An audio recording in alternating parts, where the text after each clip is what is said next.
Hey everyone, welcome back to RimWorld. This is going to be the first episode in a new RimWorld series on the channel, and the aim of this series will be to reach some sort of end state.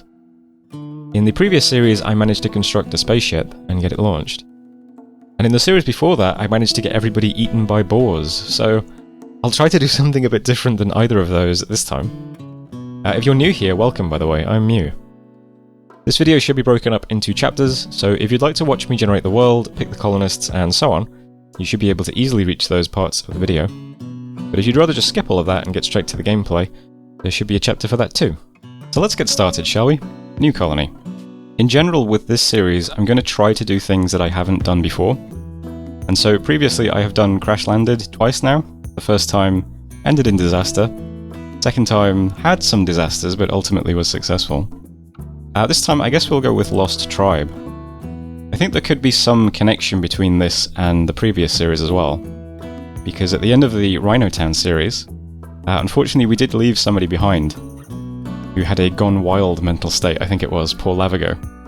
So I do like to think that perhaps Lavego wandered through wilds and met a little tribe somewhere. Perhaps this series can be the Sons of Lavego. Next we need to choose an AI storyteller. Both previous series on this channel used Cassandra Classic, so in keeping with the theme of trying new things, I'll try out Randy Random this time. Few people have requested this, so we'll give it a shot. Both previous series used Strive to Survive difficulty, so since I've now won on Strive to Survive, I guess I'll kick it up a notch. We'll try Blood and Dust. I am still quite new to RimWorld, so hopefully this isn't too much more difficult, but I'm sure it'll be fun even if it is. I will be playing according to Iron Man rules, and I will not save scum. And if you've watched the previous two series, you will know that plenty of people will die, and I will make lots of mistakes. But I will unfortunately have to leave on Reload Anytime mode, because I am very nervous about save game corruption in a YouTube series. But you have my word that all of the mistakes and the deaths will be left in. I think save scumming in games is really boring. Next up we have the world settings. I think this bit is quite new, because in the previous two series I didn't have the expansions turned on from the beginning. I don't think I remember these things. But let's go ahead and just stick on Cannibal Pirate Gang, Cannibal Tribe, and Nudist Tribe, why not? Looks like we could potentially have even more factions as well, but I think that's fine, we'll have one of everything. It seems nice. The seed can just be Mew 3, is that the theme I've been doing? Something like that. It's my third series, so makes sense to me. I'll generate a complete globe. I'll put the population up a bit.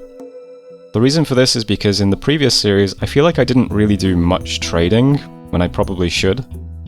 So I'm wondering if we can have, more neighbours. Hopefully more friendly neighbours, but I guess lots of aggressive neighbours would also be quite fun. Either way, I'll stick the population up a little bit and see what that does.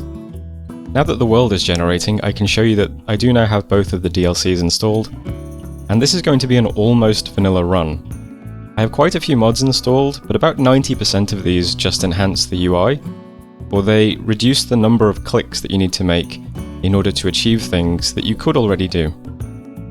Some of these mods also allow you to do things to change the way pawns behave, but in general I've disabled any feature that changes how things behave or allows you to do something that you wouldn't be able to do in the base game, because I want to keep the actual gameplay as close to vanilla as possible. Some exceptions to that are things like Names Galore, which just adds some new names for colonists to have, World Map Beautification, which just makes the world map look a bit nicer, and a really cool mod called Geological Landforms, and this just enhances the different sort of layouts that tiles can have on the world. So we might see some interesting things like craters and stuff like that. There are also 3 mods that add some new content, but I've tried to keep them pretty small.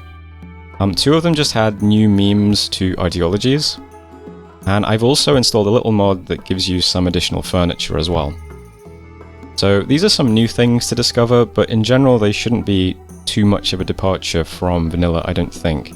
Future playthroughs might be a bit more modded, because I've started looking at what is on the workshop, and there is some pretty crazy stuff on the workshop I can see. I do like the idea of doing a future colony that is in the middle of a zombie apocalypse, because I saw that mod on the workshop and that sounds pretty fun. Anyway, now that I'm on the world map, I can show off that beautification mod. You can see that the world map terrain looks a little bit different than usual. We have some nice snow-capped mountains and stuff. I do quite like that. If I select one of the hexes as well, I think you can see some of these places there will be an additional line that says landform. Special features caves, landform, northwestern cliffs. So that is from the geologic landforms mod as well. That might make some of the tiles look a bit different than usual. It should be fun. Usually when I pick a site I just hit the random button a few times, so... Where's this? So this gave us a tropical rainforest.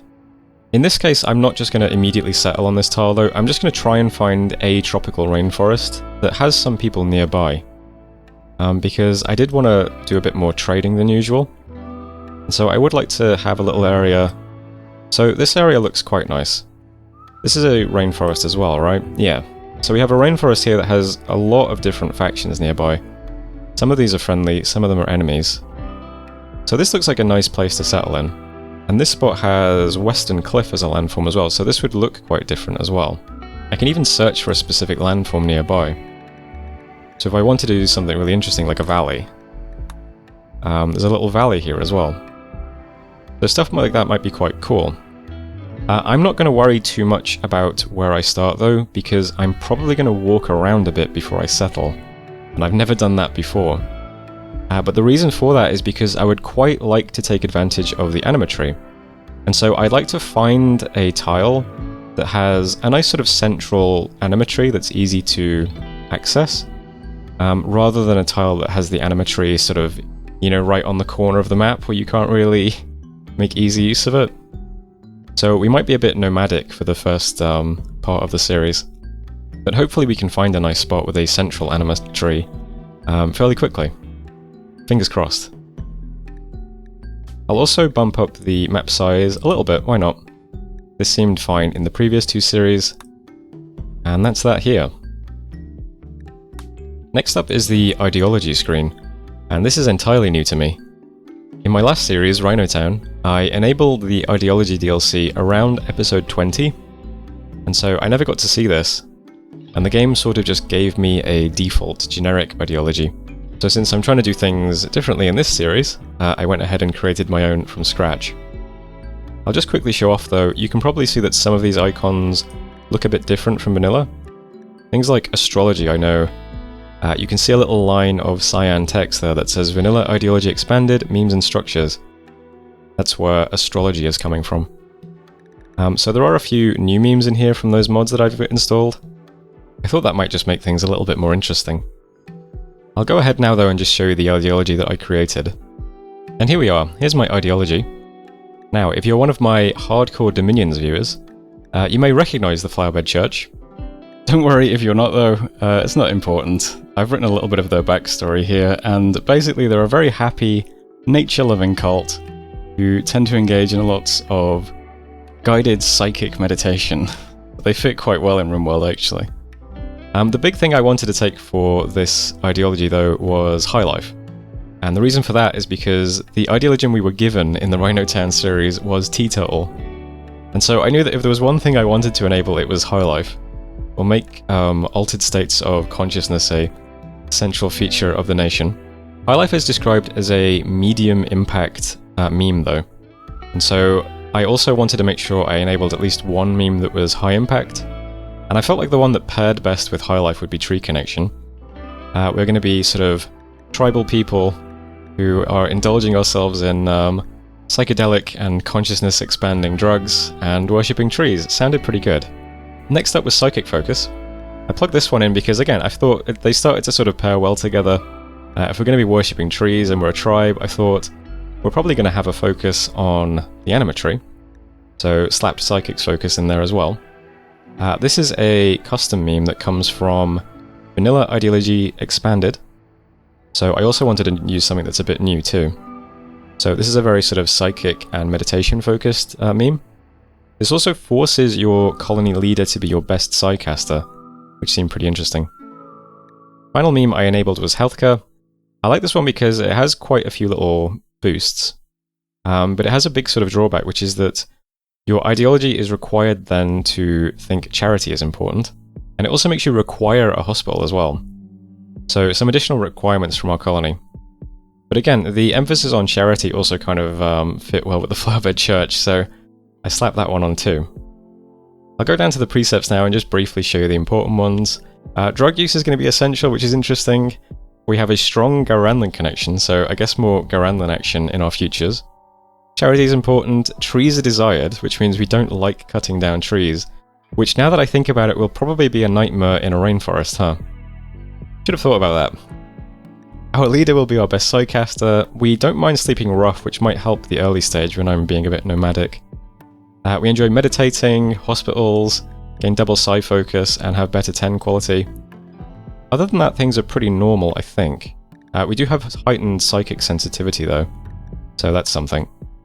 Down here you can see our leader will be the communion leader, our priest is the high priest of the fall, we have a medical specialist, which is the leaf hand, and a nurse who is a petal hand, and a plant specialist as well, who is called Tiller at Dawn. 5 roles, quite a lot. We have a funeral called Peace in Soil, a smoke leaf circle, which is Commune with the Between. We have Entreat the Leaves and Entreat the Soil, which are 2 different types of social festival that occur throughout the year. And finally, we do some community outreach as well. This is a Skylatin festival, which sometimes produces a new colonist for us. You know, sending out pamphlets, I imagine this is. Some more structures and things down here. Our relics are the Staff of Mastery, a box of otherworldly seeds, and an ancient brownie recipe. And I didn't slap on any sort of venerated animals or stuff like that. They sound more like annoyances more than anything else, so that's all fine. Next up we have the Colonist screen. I won't re-roll anybody, I'll just pick from what we've been given. We have Zads here, Pessimist and a Jogger with a bad back. Not a great trait or health condition, but very nice focuses. Bagwabri, Underground, a hard worker nudist. Pretty interesting. Really good focuses again. Quite a good start. Salmon, incapable of dumb labour and is a pyromaniac. Also too smart. So not great traits, but nice focuses again. These are actually, judging by team skills, we have very nice focuses at least. This guy also has a gunshot on the torso. Not sure about Salmon. Well, I'll look at everyone first. Blue. This guy has 16 crafting skill. That's pretty impressive. 56 years old, has a stab scar. Cannibal, ascetic, ugly. Pretty good colonist, I think. And Aardvark, undergrounder, optimist, no health conditions. Nice focuses again. Alright, so who's left behind? Partridge, brawler with a chemical fascination. No big passions, but nice focuses. Amnoazra, incapable of violence, creepy breathing, psychically dull, but a fast learner. Really likes plants and cooking. Might be quite nice, actually. And Troji, 16-year-old, careful shooter, volatile, industrious. Not many focuses, though. An industrious constructor might be quite nice, though. Okay, I think I'm pretty happy with the colonists we've started with. I've made one switch. Even though Cam Nuazra is incapable of violence, I still think they have such lovely passions and lots of skill in plants. I think I'd rather have them than any of these guys.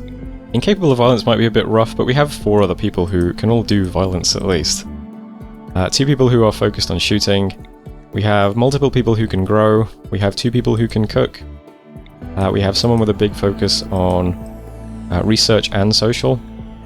We have all of our bases covered, I think. Maybe not mining. Nope, got mining too. Pretty fantastic starting group of colonists, I think. I'm very happy with that. Let's start. The gods were very angry. The blood machines came at night. They swept through your village, cutting and burning your people with their blades and devil fire. Only a few of you escaped. Now, after a harrowing journey, with no friends to turn to, you must build a new home in the wilderness. Like your ancestors did. Before I get started in earnest, though, there is a small administrative matter.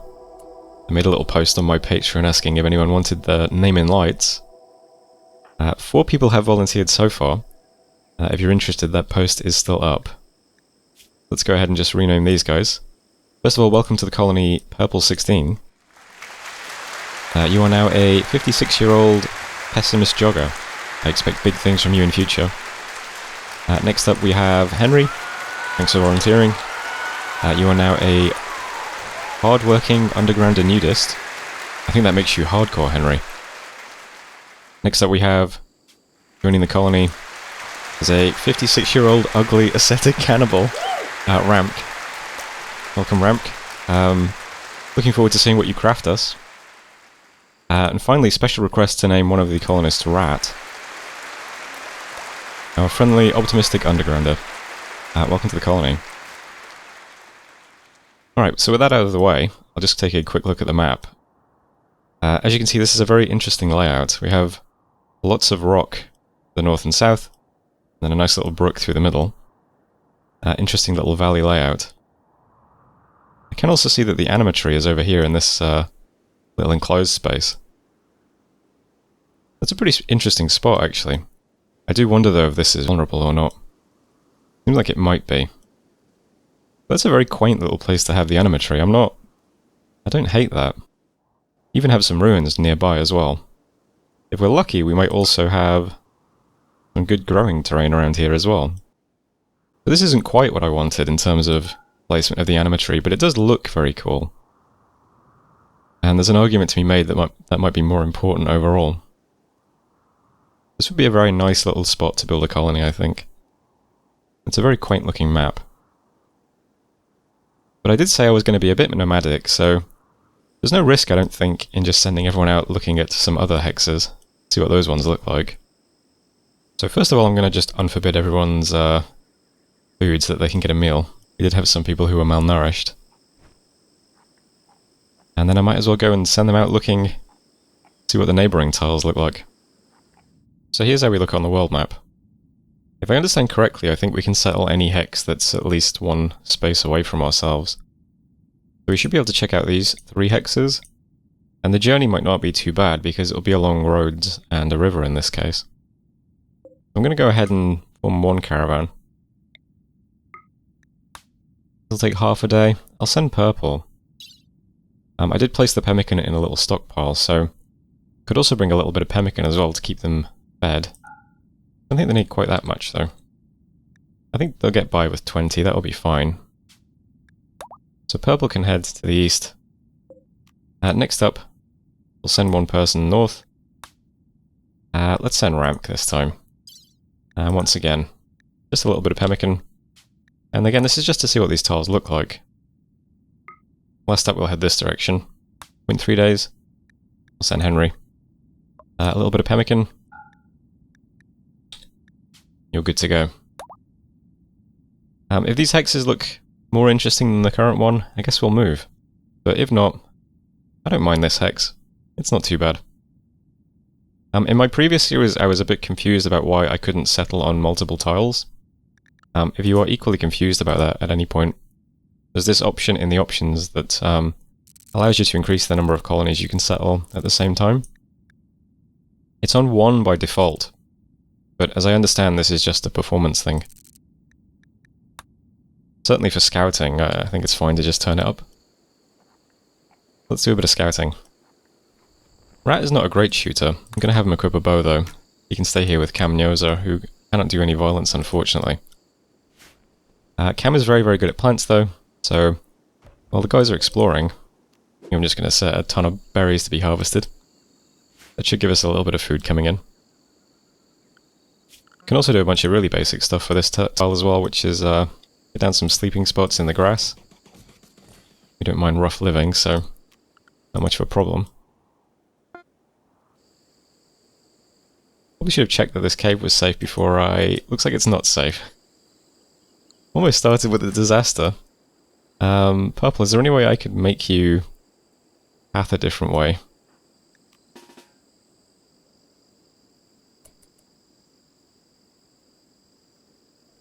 Apparently you can be drafted while forming a caravan, so that was pretty lucky.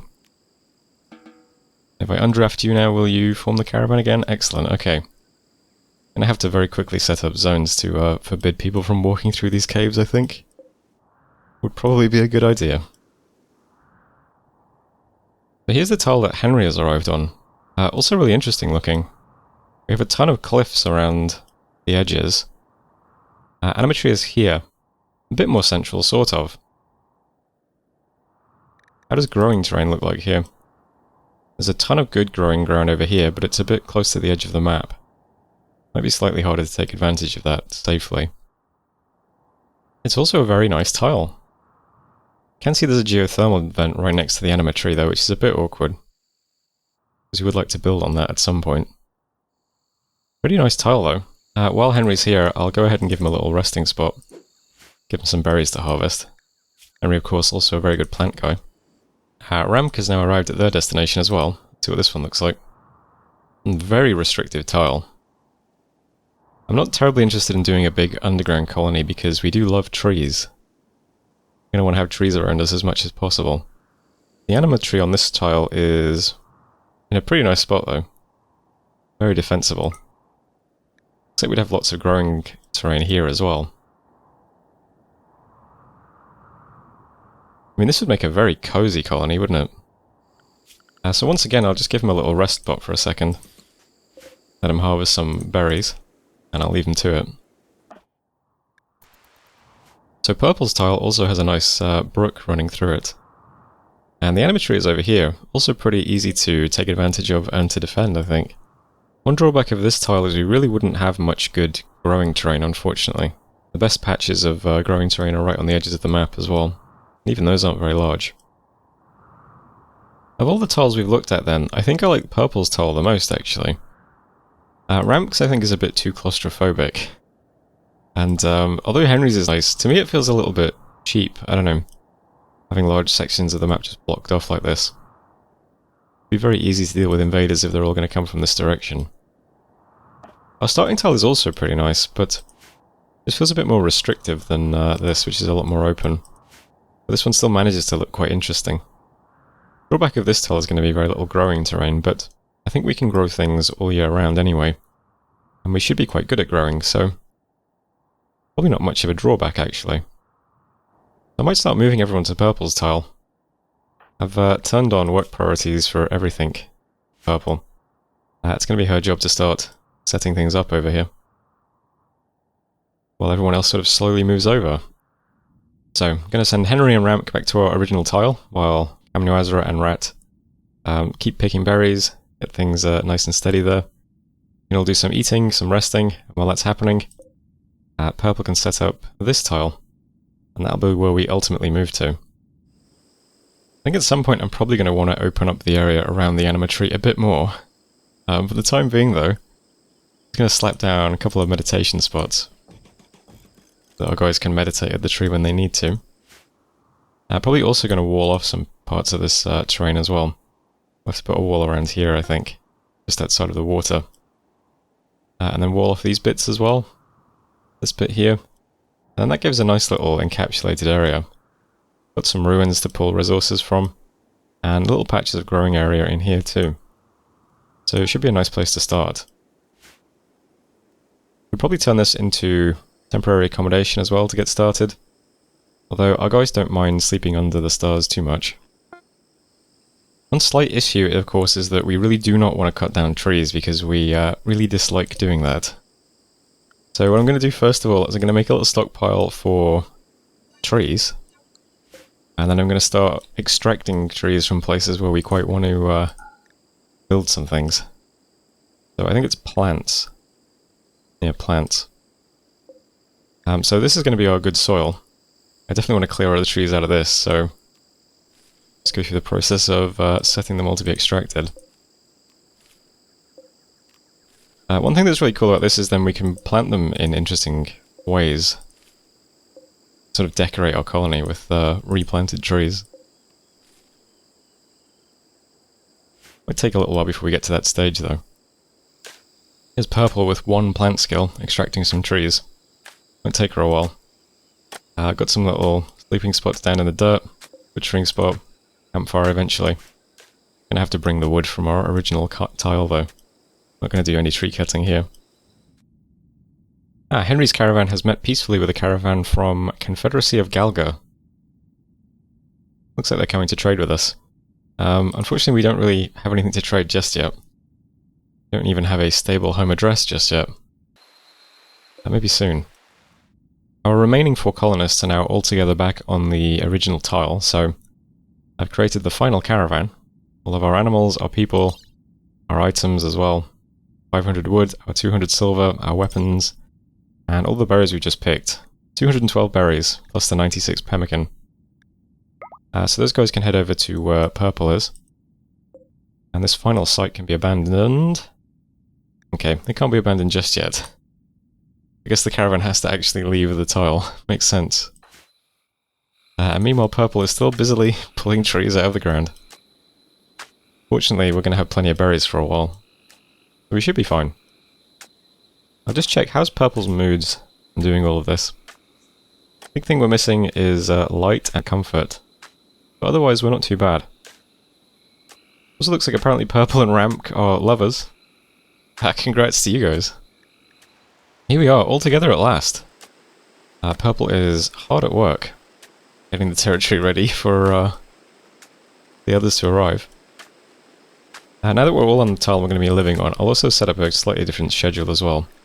We're going to be wanting to do a lot of meditation, so I guess we'll do 4 hours in the morning. And we want to do about 8 hours of work as well. Those other 2 blocks, I think I'll just leave them to it. They can figure out what they want to do. It looks good to me for now, though. We'll start meditating at the anima tree.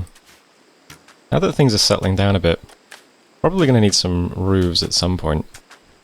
Or does rough living protect you from negative moods from rain? Looks like it might do, actually.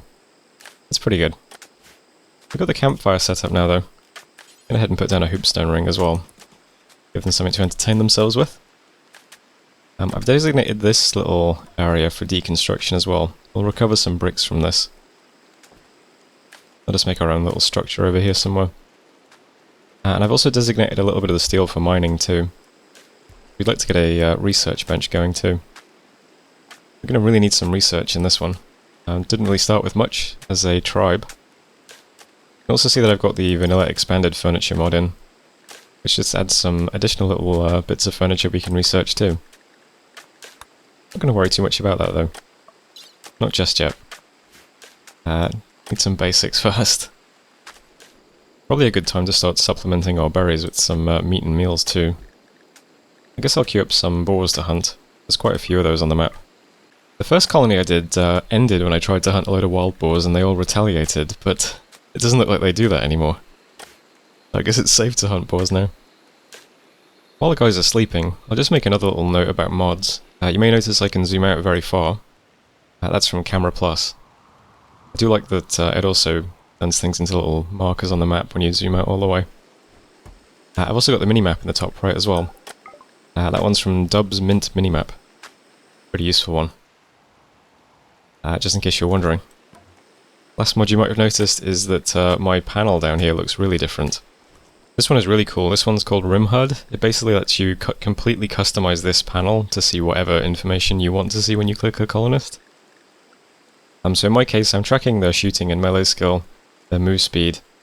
I also thought it'd be cool to track the number of kills, shots fired, damage dealt, and headshots, as well as the times that they've been on fire and the times that they've been in mental state. Those seem like pretty good stats to keep track of. Here are the guys meditating. Looks like they're having fun. I'll leave them to it. Alright, we have steel coming in. We have plenty of berries and wood currently. Should have some meat and leather coming in eventually. I'm going to put down a little tiny structure here. And it's probably going to be expanded with some mining. We should have enough bricks to cover this little structure though. And then I'll start digging in here a little bit and expand this slightly. This structure should be out of range of the anima tree, so it shouldn't upset the tree too much. And we can make some more interesting accommodation over here. Get some of the important stuff stored away inside, so that it isn't deteriorating outside. Most of the trees have been extracted from the growing area now, so I'm going to set up some important fields here. First I've just got a little bit of fiber corn. I think this just gives you wood, so that seems like it might be important since we can't cut down trees very easily. Next one's just a load of rice, get some grown food coming in. And lastly some smoke leaf as well. Plant which has important religious significance to us. Next I'll get a little farm going for some heal root, maybe some cotton too. And that'll be that for now. It should keep us going.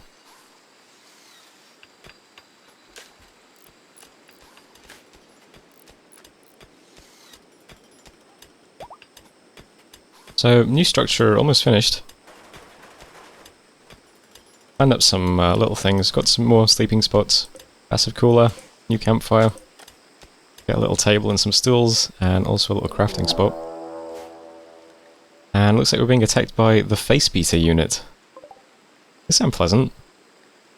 Kimmy with a steel knife. Shouldn't be too bad, we have 3 people with bows. Well, 2 bows and 1 spear. So, Purple, Henry, and Rat all have ranged weapons. Ramp and Omni Azra do not. Should be fine though. Unless this person is very fast, we should be able to... Ooh, move speed 4.6. They might actually be quite fast. No, Ramp is also 4.6. Okay. I think we should be able to kite them then. While the ranged guys shoot at them. Here's Velvet, by the way, one of our animals. Labrador Retriever. We also have a donkey and a yak. Pretty nice for caravans, I suppose. Hopefully Kimmy doesn't attack Velvet, that would be annoying. Kimmy is attacking Velvet. I did not expect the dog to just get attacked. But we'd be kiting. Oh, it looks like Velvet took no damage, but Ramp did. That's unfortunate. But should be okay though. Who's our best doctor? Rat. Pretty much our only doctor. I'll do some emergency tending on Rat. First attack seems like a nice place to end the episode.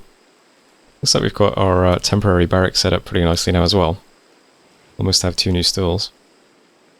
Farms are getting planted.